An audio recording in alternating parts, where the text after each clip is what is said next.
Lord, hallelujah.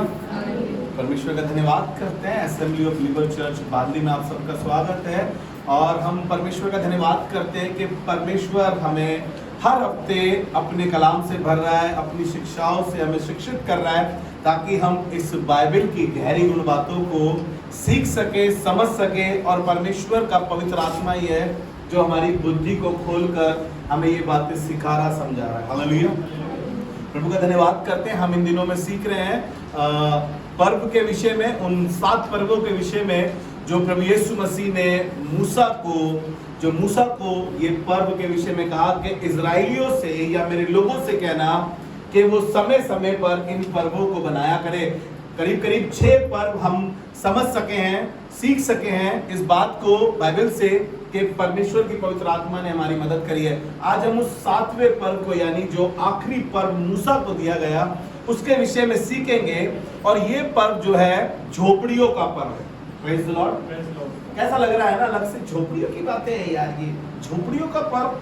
हाँ, परमेश्वर ने इजराइलियों को कहा कि उसी 7वें महीने के 15वें दिन, उसी 7वें महीने के 15वें दिन तुम ये पर्व बनाना जो झोपड़ियों का पर्व कहलाएगा। Praise the Lord. और यहां पर इस पर्व को बनाने के लिए करीब करीब 7 दिन तक ये इस पे आनंद और उत्सव मनाया करते थे। 7 दिन ये पर्व चलता था।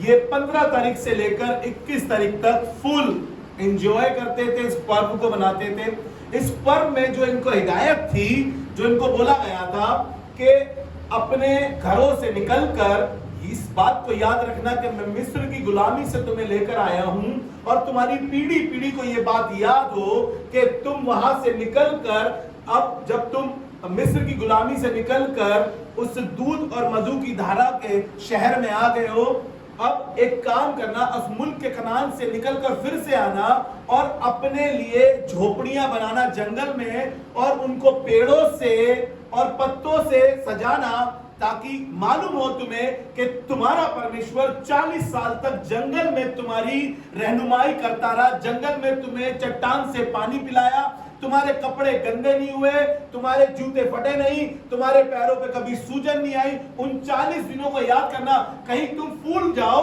और तुम कहो कि ये देश हमने लिया है, अब हमारे पक्के मकान बन गए हैं। तुम जंगल में झोपड़ियों में रहे थे। परमेश्वर ने कहा इसीलिए तुम ये 7 दिन ये पर्व मनाया करना। हालेलुया। ये अस्थाई है, ये जो झोपड़ियां हैं अस्थाई हैं। ये जो झोपड़ियों का पर्व बनाया जाता है क्योंकि पत्तों से सजाई जाती है और ये स्मरण कराती है कि मिस्र देश से छुड़ाने के बाद परमेश्वर किस प्रकार जंगल से उन्हें लेकर आया और उनके साथ मेहरबानियों पर मेहरबानी करता ही रहा। हालेलुया। इसलिए ये झोपड़ियों का पर्व परमेश्वर ने उनको कहा कि बनाने के लिए, और ये पर्व पीढ़ी से पीढ़ी के लिए कहा गया है ताकि कोई भी तुम्हारा बच्चा इस बात से वंचित ना रहे कि परमेश्वर हमें मिस्र की गुलामी से निकाल कर लाया। हालेलुया। आपको मालूम है परमेश्वर ने आदम और हवा को बना के अदन की वाटिका में रखा और बाइबल बताती है परमेश्वर अदन में शाम के ठंडे पहर उनसे मिलने आया करता था, है ना।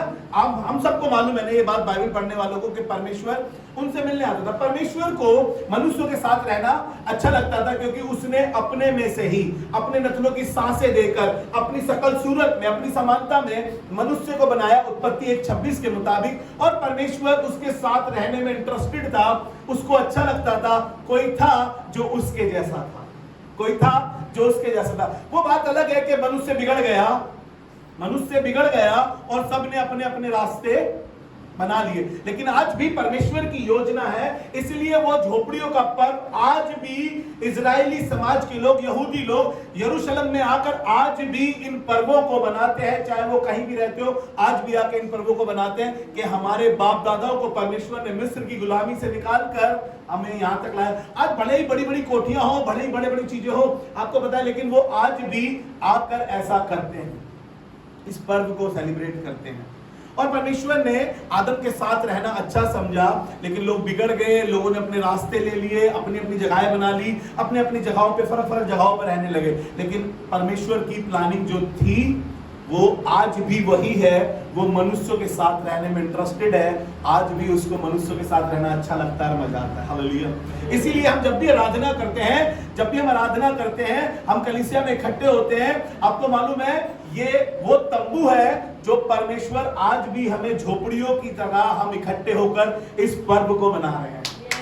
इस पर्व को मना रहे हैं। हम अलग-अलग जगहों से आ रहे हैं, अलग-अलग जगहों से निकल कर आ रहे हैं और हम यहाँ पर आके पर्व सेलिब्रेट कर रहे हैं। हम ऐसा कर रहे हैं, परमेश्वर की स्तुति आराधना कर रहे हैं, उसको महिमा दे रहे हैं। हालेलुया। जल्दी से निकाले, हम आगे चल के देखेंगे कि परमेश्वर की योजना आज भी हमारे साथ रहने में। मैं बिगिनिंग से दिखा रहा हूं उत्पत्ति की और आपको प्रकाशित वाक्य तक लेके चलूंगा। परमेश्वर आज भी हमारे साथ रहने में इंटरेस्टेड है। हालेलुया। जिले व्यवस्था उसका 23 अध्याय और उसके 33 पद से परमेश्वर ने मूसा को इस झोपड़ियों के पर्व के विषय में हिदायत दी और कहा कि देखो ऐसा ऐसा करना। जो बातें मैं आपको बता रहा हूं कि उनकी पीढ़ी के लिए थी ये बातें। उनको बताया कि कैसे कौन से झाड़ियों से, कौन से वृक्ष के पत्तों से तुम्हें झाड़ियां सजानी। हम इन सब बातों को पढ़ेंगे, मेरे साथ निकाल कर पढ़े। 23 अध्याय उसका 33 पद जी पढ़े। फिर यहोवा ने मूसा से कहा, इस्राएलियों से कह कि उसी 7वें महीने के 15वें दिन से 7 दिन तक यहोवा के लिए झोपड़ियों का पर्व रहा करे। 7 दिन तक परमेश्वर यहोवा के लिए झोपड़ियों का पर्व रहा करें। पहले दिन पवित्र सभा हो जी, उसमें परिश्रम का कोई काम न करना। हाँ जी। 7 दिन यहोवा के लिए हव्य चढ़ाया करना। 7 दिन यहोवा के लिए हव्य चढ़ाया करना। फिर 8वें दिन तुम्हारी पवित्र सभा हो। और यहोवा के लिए हव्य चढ़ाना, हाँ, वह महासभा का दिन है। जी आगे। और उसमें परिश्रम का कोई काम न करना। हाँ, यहोवा के नियत पर्व यही है। देखिए यहोवा के लिए पर्व यही है। इनमें तुम यहोवा को हव्य चढ़ाना, हाँ, अर्थात होम बलि, हाँ, अन्न बलि, मेल बलि, हाँ, और अर्घ, हाँ, प्रत्येक अपने अपने नियत समय पर चढ़ाया जाए जी। और पवित्र सभा का प्रचार करना। Praise the Lord. इसके 23 अध्याय के 39 पद से पढ़ रहे हैं अब हम आगे जी पढ़े। फिर 7वें महीने के 15वें दिन को जब तुम देश की उपज को इकट्ठा करो, हमने वो कटनी का पर्व जो बनाया है उसके बाद ही ये पर्व मनाया जाता है। जी आगे। तब 7 दिन तक यहोवा का पर्व मानना। 7 दिन तक यहोवा का पर्व मानना। पहले दिन परम विश्राम हो, हाँ, और 8वें दिन परम विश्राम हो, हाँ, और पहले दिन तुम अच्छे अच्छे वृक्षों की उपज, ध्यान से सुनिएगा, पहले दिन अच्छे अच्छे वृक्षों की उपज, और खजूर के पत्ते, और घने वृक्षों की डालियां, और नालों के मजनू लेकर, हाँ, अपने परमेश्वर यहोवा के सामने 7 दिन तक आनंद करना। हाँ, प्रतिवर्ष 7 दिन तक यहोवा के लिए हर साल 7 दिन तक ये पर्व यहोवा के लिए मनाया जाए। यह तुम्हारी पीढ़ी में सदा की विधि ठहरे। देखिएगा, कह रहा है कि अपने बाल बच्चों को बताना, कोई भी छूटना नहीं चाहिए इससे। आज हम अपने बच्चों को इबादतों में ना लाते हैं, ना अपने घर में प्रार्थनाओं में बिठाते हैं। भैया उनका कॉलेज था, भैया उसे दोस्त का बर्थडे था, उन्हें यहाँ जाना था, लेकिन परमेश्वर ने ये बताया है कि अपने बच्चों को, अपने पीढ़ी से पीढ़ी को इस पर्व के विषय में बताना जी, कि 7वें महीने में यह पर्व माना जाए। हाँ, 7 दिन तक तुम झोपड़ियों में रहा करना। ध्यान से सुनिएगा, 7 दिन तुम झोपड़ियों में रहना। अरे परमेश्वर प्रभु, अब तो एसी की आदत पड़ गई है, अब क्या करें? अब तो पक्के मकान में रहने की आदत बन गई है, अब क्या करें? लेकिन वो कह रहा है कि ऐसा करना कि तुम वहां से निकलकर 7 दिन तक फिर भी झोपड़ियों में आकर रहना। पता है क्यों? क्योंकि परमेश्वर चाह ये रहा था कि तुम भूल ना जाओ कि तुम्हारा छुड़ाने वाला, तुम्हारा बढ़ाने वाला, तुम्हें ऊंचाइयों पे ले जाने वाला, क्योंकि बाइबल क्या कहती है, वो घूरे से उठाकर उमराओं पर। प्रभु हम कुछ नहीं थे, हमारे बाप दादा कुछ नहीं थे, लेकिन प्रभु तू ही है जो हमें यहां तक आगे लेकर आया है। जी आगे पढ़े। अर्थात जितने जन्म के इजरायली हैं, ध्यान से सुनिएगा, मैंने बताया था ना, जितने जन्म के इजरायली हैं वे सब के सब झोपड़ियों में रहें, इसलिए कि तुम्हारी पीढ़ी के लोग जान रखे। इसलिए किस लिए ये पर्व मनाने की बात हो रही है? इसलिए, किस लिए? क्योंकि लोग भूल ना जाए कि यहोवा ने कितने उपकार किए। कहने लगा भजनकार कि तूने मेरे ऊपर इतने उपकार किए, उसका बदला मैं तुझे क्या दूं। और परमेश्वर इस बात को सिखा रहा है कि इसलिए कि तुम्हारी पीढ़ी पीढ़ी के लोग जान रखे हाँ कि जब यहोवा हम इजरायलियों को मिस्र देश से निकाल कर ला मिस्र रहा में क्या था आपको मालूम है? मिस्र में गुलामी थी, मिस्र में चांटे थे, मिस्र में जूतों की नोक पे काम किया जाता था, मिस्र में पेट भर के खाना नहीं मिलता था। परमेश्वर बता रहा है कि देखो मैं तुम्हें मिस्र की गुलामी से निकाल कर लाया। जी आगे पढ़े। मिस्र की गुलामी से निकाल कर ला रहा था तब उसने उनको झोपड़ियों में टिकाया था। तब परमेश्वर ने उन्हें झोपड़ियों में टिकाया। मैं तुम्हारा परमेश्वर यहोवा, मैं तुम्हारा परमेश्वर यहोवा हूँ। और मूसा ने इस्राएलियों को यहोवा के पर्व के नियत समय कह सुनाए। Praise the Lord. यहाँ पर परमेश्वर ने मूसा को सब बातें बता दी कि देखना ऐसे ऐसे करना है। कई बार कलीसिया में भी बताया जाता है कि अब हम ऐसा ऐसा करेंगे, लेकिन कुछ लोग एग्री होते हैं, कुछ लोग डिसएग्री होते हैं, है ना। परिवारों में भी कुछ बताया जाता है कि अब परिवार के लोग ऐसे ऐसे करेंगे। कुछ परिवार में एग्री होते हैं और कुछ डिसएग्री होते हैं। आगे चल के देखेंगे जो लोग डिसएग्री थे उनके साथ क्या हुआ है ना। जो ये पर्व नहीं बनाएंगे या जो ये पर्व नहीं बना रहे हैं उनके साथ क्या हुआ है, यही बात थोड़ा सा हम पढ़ लेते हैं। और निर्गमन उसका 13 अध्याय, निर्गमन 13 अध्याय उसके 16 और 17 पद को पढ़ लेते हैं। यह तुम्हारे हाथों पर एक चिन्ह सा और तुम्हारी बाहों के बीच टीका सा ठहरे, क्योंकि यहोवा हम लोगों को मिस्र से अपने हाथों के बल से निकाल लाए। Praise the Lord. परमेश्वर ने बताया देखो तुम्हारी ना तो बुद्धि चल पाई, ना तुम्हारा काम चल पाया, ना तुम्हारा बलवानपन चल पाया। परमेश्वर कह रहा है कि वो कैसे लेकर आया तुम्हें, ये तुम्हें याद रहे।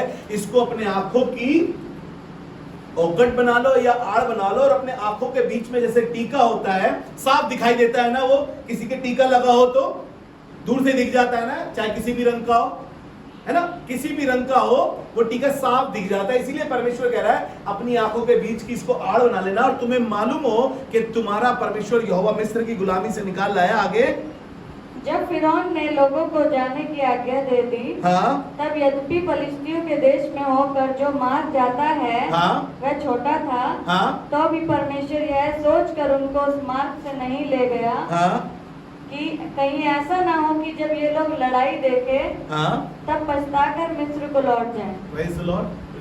परमेश्वर नहीं चाहता था कि तुम कुछ ऐसी चीजें देखो जिससे तुम घबरा जाओ और लौट जाओ। परमेश्वर ने क्या किया आपको मालूम है?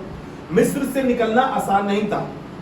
मिस्र से निकलना, फिरौन के चुंगल से निकलना आसान नहीं था। बार बार फिरौन हठीला हो जाता था, कहता था जाओ। मूसा कह रहा है कि मैं क्या कहूंगा। परमेश्वर भी मूसा के साथ था। मूसा को कभी कहता था कि लाठी को आगे कर सांप बन जाएगा। फिरौन के लोग भी आते थे, मूसा कहता था ये क्या है यार, फिरौन के लोगों ने भी तो लाठी को सांप बना दिया। लेकिन बड़ी बात क्या थी, फिरौन की जो मूसा की लाठी थी, उसने फिरौन की लाठी के जो सांप बने थे सबको खा लिया। मजबूती दिखाई परमेश्वर कि मैं जो हूं सो हूं, कोई कुछ नहीं कर सकता। जब परमेश्वर खड़ा हो जाए, फिर परमेश्वर ने 10 विपत्तियां डाली। फिरौन बार बार हर एक विपत्ति के बाद कहीं जाओ फिर रुक जाए। मुश्किल था जाना। कभी समुद्र के पानी को लाल कर दिया, कभी पैलोटे मर गए, कभी टिड्डियों का आक्रमण, कभी मेंढकों को छोड़ देना। फिर भी ये नहीं मान रहा था। आखिरी में जब पैलोटे मरे तो उन्होंने कहा जाओ, और ये जा रहे थे, रास्ते में फिर भी हठीला हो गया और पीछे फिरौन की सेना और आगे लाल समुद्र था। करे तो करे क्या? किसी ने कहा ना मरता और क्या नहीं करता। इन्होंने भी कहा कोई बात नहीं, फिरौन से मरेंगे। मूसा ने कहा समुद्र में आगे बढ़ो, और परमेश्वर ने समुद्र को 2 भाग कर दिया और परमेश्वर की कौम स्थल इस पर निकल गई। परमेश्वर कहता है इस बड़े काम को भूलना मत तुम। इसीलिए तुम झोपड़ियों का पर्व मनाना, तुम्हें याद रहेगा कि परमेश्वर ने कैसे कैसे जोखिमों से, कैसी कैसी मुसीबतों से, कैसी कैसी परेशानियों से, कैसे कैसे ऐसे खतरनाक तरीके से तुम्हें निकाला है। इसलिए परमेश्वर चाहता था कि तुम्हारी पीढ़ी इस बात को स्मरण रखे कि मैं तुम्हारा परमेश्वर यहोवा तुम्हारा छुड़ाने वाला हूं। हालेलुया। निकालिए आगे बढ़कर, जब ये मूसा को दी गई, मूसा ने आगे दी और भी लोगों के पास पहुंची, तब ये नेहमिया की पुस्तक निकाले मेरे साथ, 8वां अध्याय। नेहमिया की पुस्तक उसका 8वां अध्याय। यहां पर इन लोगों ने इस पर्व के विषय में देखा कि किस तरीके से ये पर्व फिर से आगे कंटिन्यू चलता रहा। लोगों को लग रहा है कि बस ये चीजें खत्म हो गई, उस समय में पहली सदी के लिए थी, खत्म हो गई। लेकिन मैं आपको बता रहा हूं ये सारी परछाइयां हैं, हर एक पर्व यीशु मसीह 4 पर्व पूरे कर चुका है और अभी बाकी है जो चीजें रह गई हैं उन्हें करना। वो 3 पर्व यीशु मसीह आएगा तो पूरे होंगे। जी, नेहमिया की पुस्तक उसका 8वां अध्याय और उसके 13 से 18 तक जब हम पढ़ेंगे तो यहाँ पर देखेंगे कैसे नेहमिया ने इन चीजों को पूरा किया। जी पढ़ें। दूसरे दिन भी समस्त प्रजा के पितरों के घराने के मुख्य पुरुष और याजक और लेवीय लोग एजरा शास्त्री के पास व्यवस्था के वचन ध्यान से सुनने के लिए इकट्ठे हुए।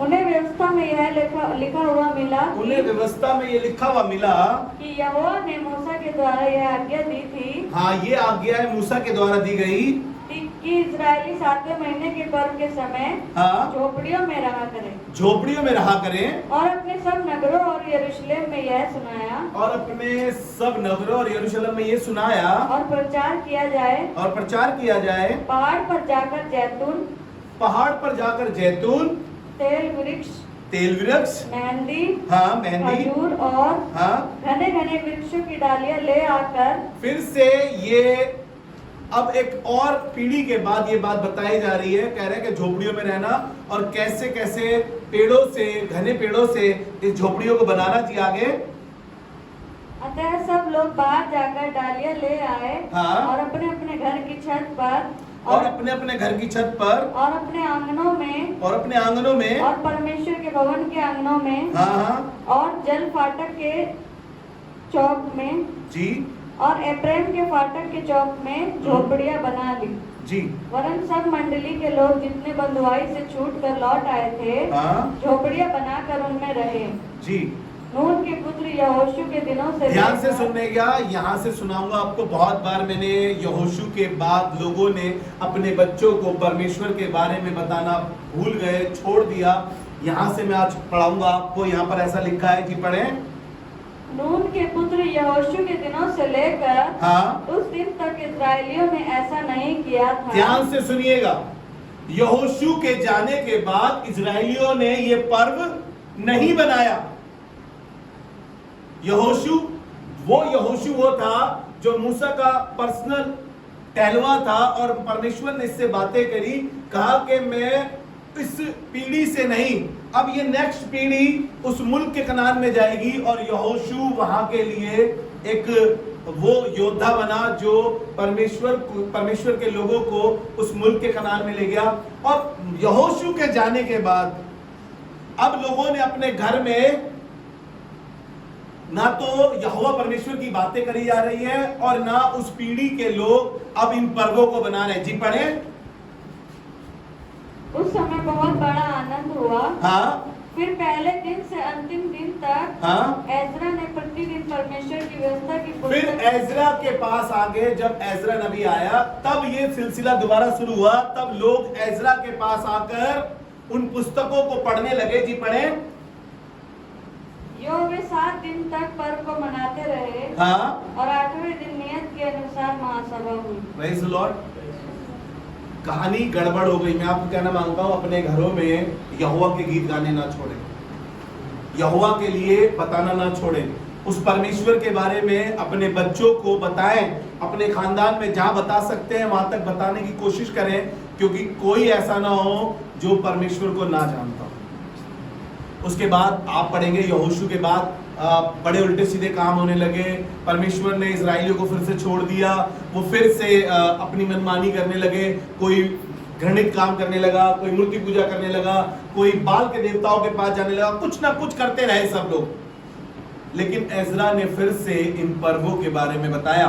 जल्दी से निकालेंगे, जकरिया की पुस्तक में चलेंगे, फिर हम और थोड़ी चीज़ों को देखेंगे, फिर हम नए नियम में चलेंगे।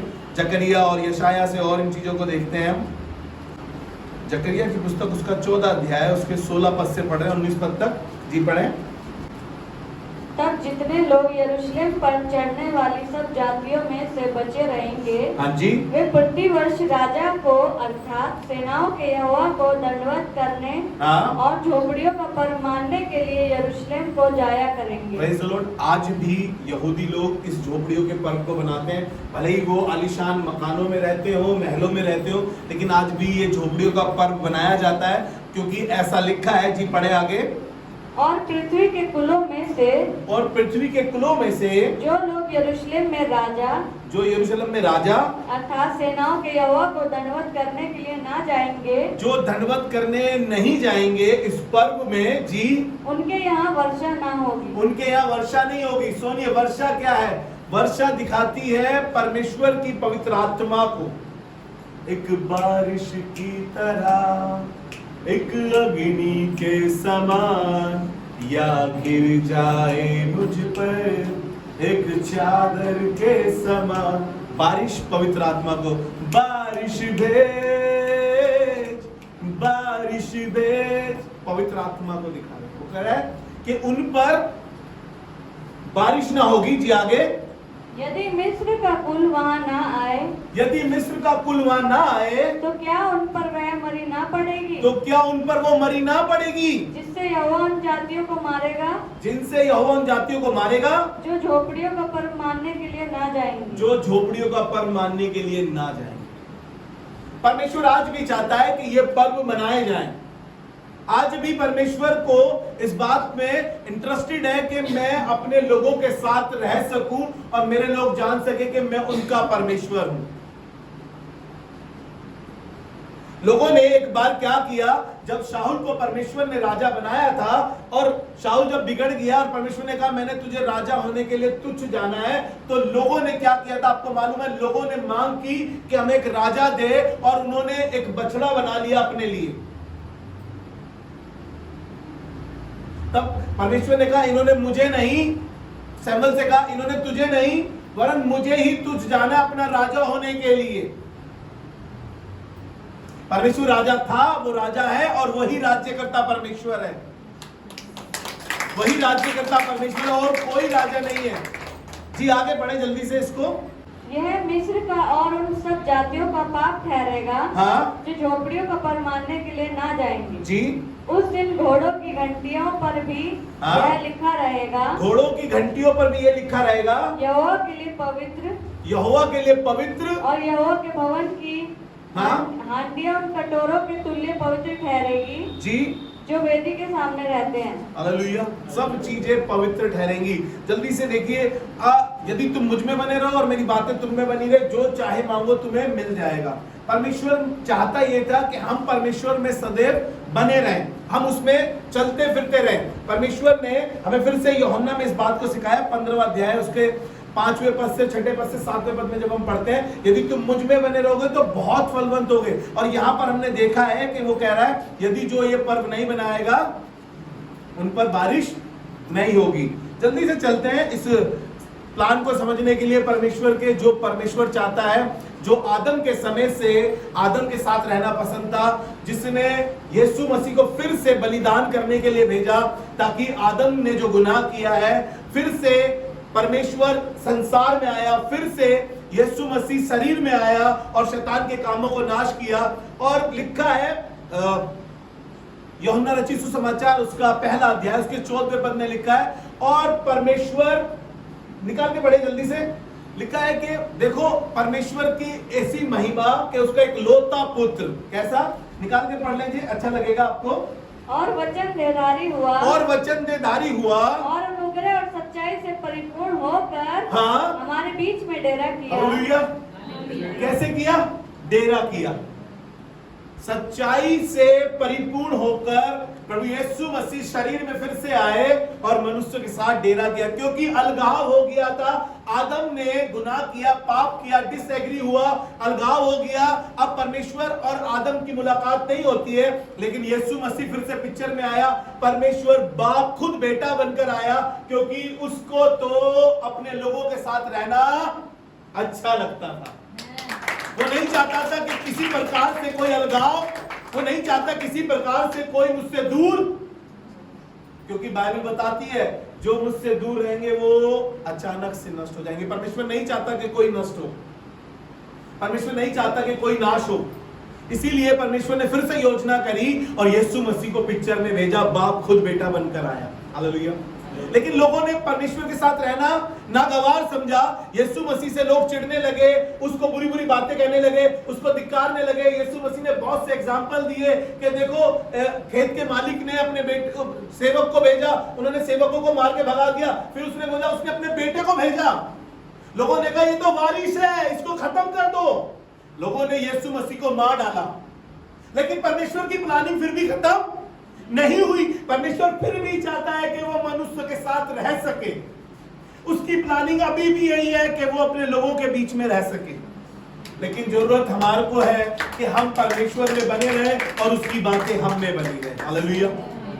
यशाया उसका 65 अध्याय निकाले जल्दी से।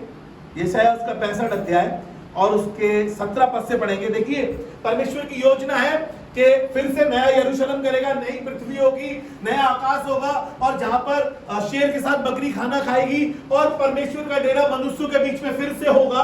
परमेश्वर की फिर से प्लानिंग है कि परमेश्वर फिर से वो चीजें सेट कर देगा बिल्कुल वैसे। हालेलुया। जल्दी से हम कुछ चीजें नए यरूशलेम के बारे में देखेंगे। नई पृथ्वी, नया आकाश, जहां पर परमेश्वर वहां पे सूरज की जरूरत नहीं होगी, वहां पे परमेश्वर हमारा उजियाला होगा, वहां पर चांद की जरूरत नहीं होगी, परमेश्वर हमारा चमकदार होगा, वहां पे सब चीजें परमेश्वर होगा। जी पढ़े यशाया 65 अध्याय उसका 17 पद।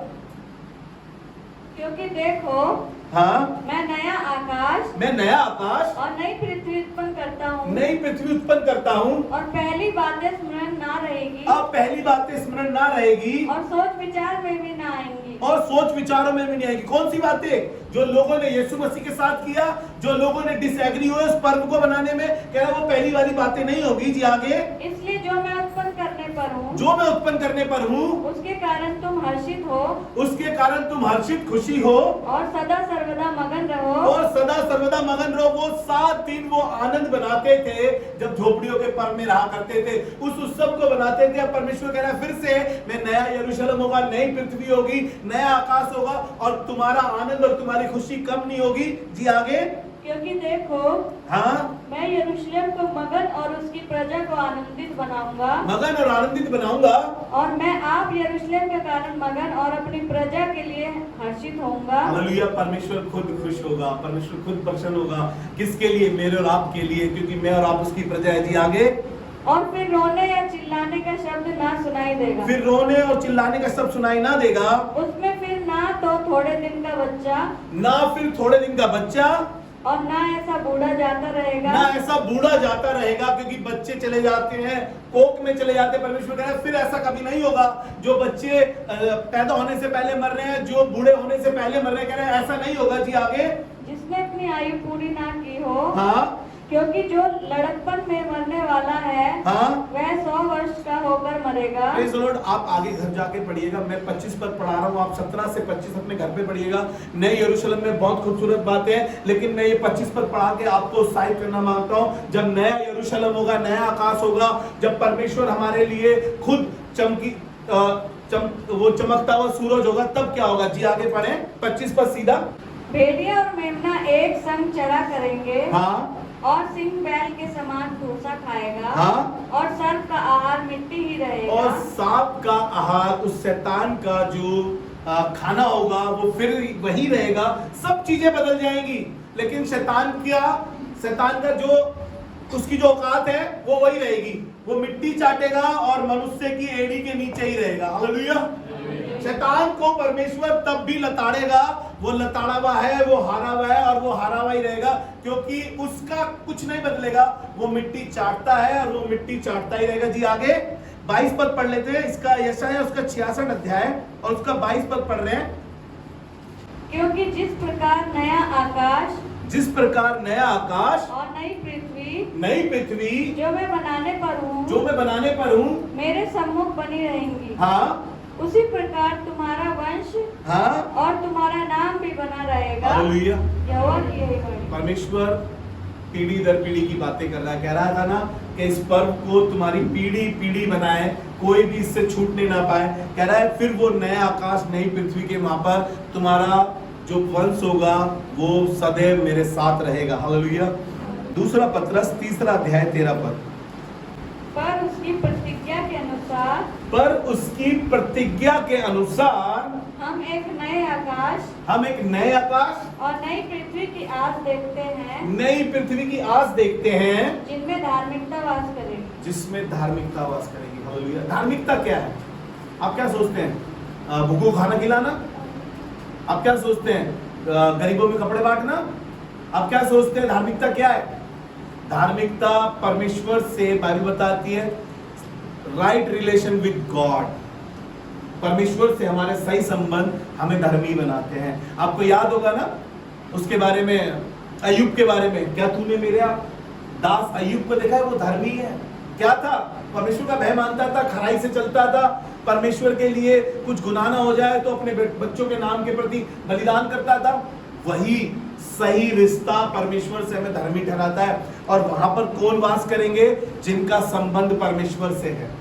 आपने पासबान से बड़ा अच्छा संबंध बनाया है, आपने बिशप साहब से बड़ा अच्छा संबंध बनाया है आपने, लेकिन आप बाइबल में बिल्कुल जीरो हैं। आपने खुदा के साथ कोई टाइम स्पेंड नहीं किया। आप आस कर रहे हैं कि जब नया यरूशलेम होगा, नया आकाश होगा, मैं भी वहां आऊंगा। नहीं, खुदा बाप के साथ, परमेश्वर के साथ हमारा सही संबंध हमें वहां पर ले जाएगा जहां पर मनुष्य के बीच में परमेश्वर का डेरा होगा। हालेलुया।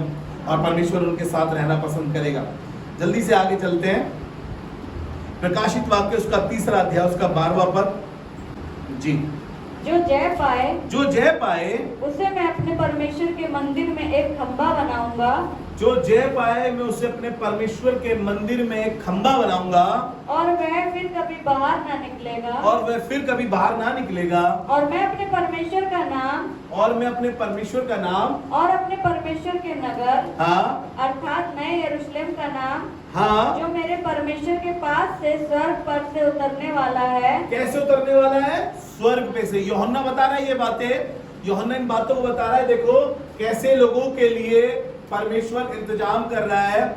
आसमान से नया यरूशलेम, नया आकाश आ रहा है इन लोगों के लिए जो जय पाए हुए होंगे, जिन्होंने श्वेत वस्त्र पहने होंगे, वो परमेश्वर के राज्य में प्रवेश करने पाएंगे। और परमेश्वर खड़ा होकर कहेगा, हे मेरे पिता के धन्य लोगों, तुम्हारा स्वागत है स्वर्ग में। जी आगे पढ़े।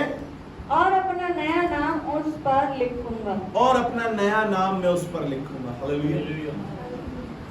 परमेश्वर आज भी उस योजना को, उस प्लानिंग को पूरी करने के लिए पूरी मेहनत कर रहा है कि मैं और आप उस नए यरूशलेम में पहुंच पाए। इसलिए यीशु मसीह जब आया 4 अध्याय में मत्ती के 17 पद में उसने कहा, मन फिराओ क्योंकि स्वर्ग का राज्य, परमेश्वर चाह ये रहा था कि हम उसके राज्य में बने रहें और वो हमारा राजा सदैव सदैव बना रहे। हालेलुया।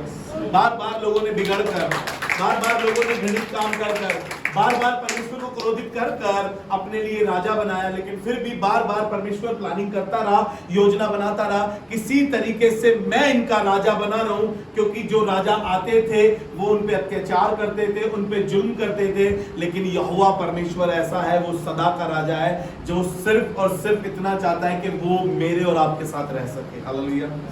प्रकाशित वाक्य उसका 21 अध्याय उसके पहले पद से 6 पद तक पढ़ेंगे, लेकिन तीसरे पद पर थोड़ी सी देर रुक जाएंगे।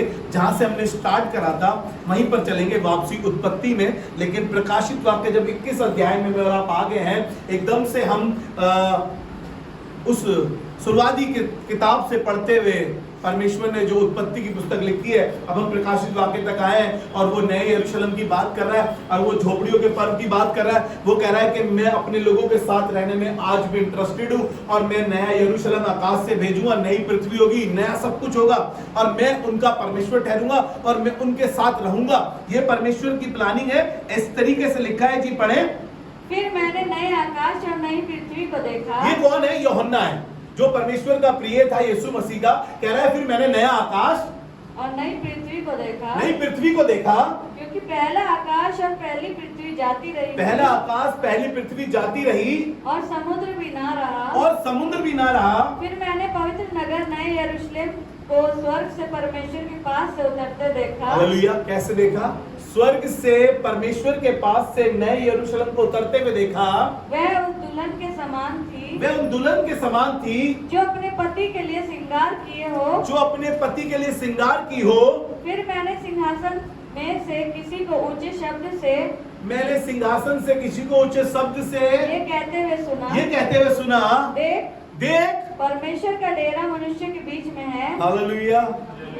परमेश्वर का डेरा मनुष्यों के बीच में है। लोगों ने यीशु मसीह को घात कर दिया, यीशु मसीह को क्रूसीफाई कर दिया। यीशु मसीह आया था कि वो फिर से परमेश्वर हमारे साथ रहने आया था, लेकिन लोगों ने यीशु मसीह को कलवरी क्रूस पर चढ़ाकर लहूलुहान कर दिया, उसके शरीर का सारा कतरा कतरा लहू निकाल दिया। लेकिन फिर भी परमेश्वर ने अपने लोगों को छोड़ा नहीं, भूला नहीं। वो कह रहा है देखो फिर से आकाश से एक काम करूंगा, नया यरूशलेम होगा, नया आकाश होगा, नई पृथ्वी होगी, समुद्र भी जाता रहेगा, पुराना कुछ नहीं होगा, लेकिन मैं और मेरे लोग होंगे और मैं अपने लोगों के साथ क्या करूंगा? उनके साथ वास करूंगा। आगे पढ़ेंगे जल्दी से थोड़ा सा। वह उनके साथ डेरा करेगा, मैं उनके साथ डेरा करूंगा और वे उसके लोग होंगे, और वे उसके लोग होंगे, और परमेश्वर आप उनके साथ रहेगा, और परमेश्वर आप उनके साथ रहेगा। हालेलुया। परमेश्वर आज भी इंटरेस्टेड है, परमेश्वर आज भी इच्छुक है वो मेरे और आपके साथ रह सके। इसलिए बाइबल में लिखा है वो हमारे अंदर चलता फिरता और वास करता है। क्या तुम नहीं जानते कि तुम परमेश्वर का मंदिर हो और परमेश्वर का आत्मा तुम में वास करता है? इसलिए वो कह रहा है कि मैं मनुष्यों के बीच में मेरा डेरा होगा और मैं उनके साथ रहूंगा, मैं उनका परमेश्वर होऊंगा, मैं उनके साथ वास करूंगा। जी आगे। मैं उनकी आंखों से सब आंसू पोंछ डालेगा। आप ध्यान से सुनिएगा, जितने रोने वाले लोग हैं, पैसों की वजह से रो रहे हो, रिश्तों की वजह से रो रहे हो, चीजों की वजह से रो रहे हो, मकान की वजह से रो रहे हो, लोगों की ताना कसाई की वजह से रो रहे हो, परमेश्वर वायदा कर रहा है नए यरूशलेम में, नए आकाश में, जब वो हमारे साथ रहेगा, जब वो हमारे पास होगा, तो वो सबसे पहले एक काम करेगा। जी क्या काम करेगा? वह उनकी आंखों से आंसू पोंछ डालेगा, वह उनकी आंखों से सब आंसू पोंछ डालेगा, और इसके बाद मृत्यु ना रहेगी। हालेलुया।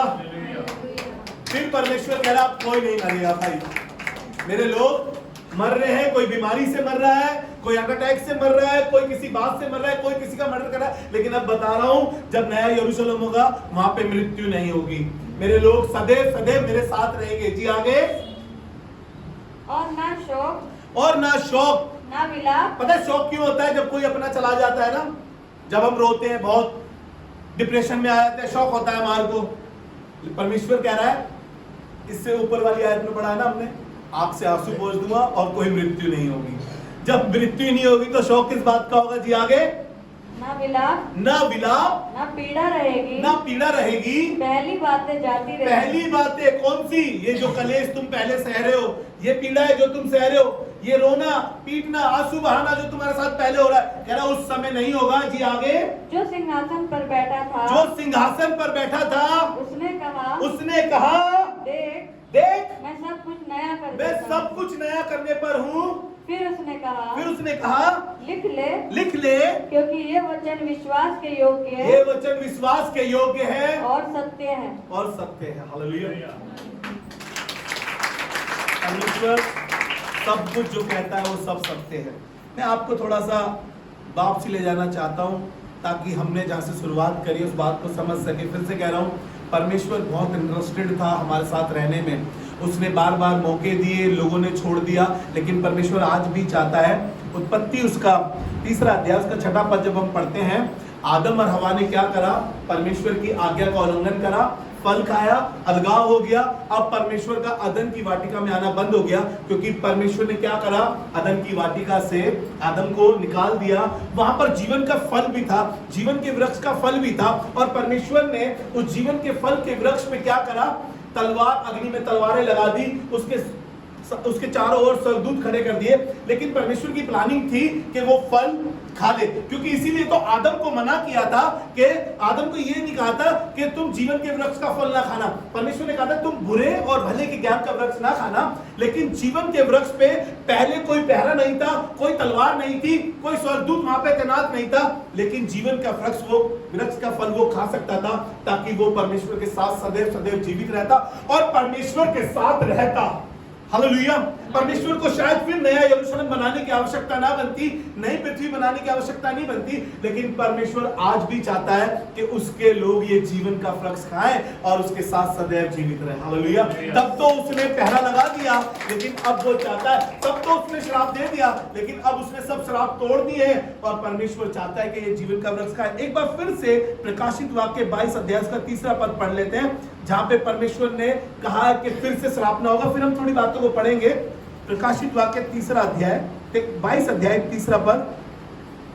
फिर श्राप ना होगा, ध्यान से सुनिएगा, फिर श्राप ना होगा, और परमेश्वर और मेमने का सिंहासन उस नगर में होगा। हाँ, और उसके दास उसकी सेवा करेंगे, और उसके दास उसकी सेवा करेंगे, वे उसका मुंह देखेंगे, हाँ, और उसका नाम उनके माथों पर लिखा हुआ होगा। Praise the Lord. फिर श्राप ना होगा। आपको मालूम है ना क्या हुआ था?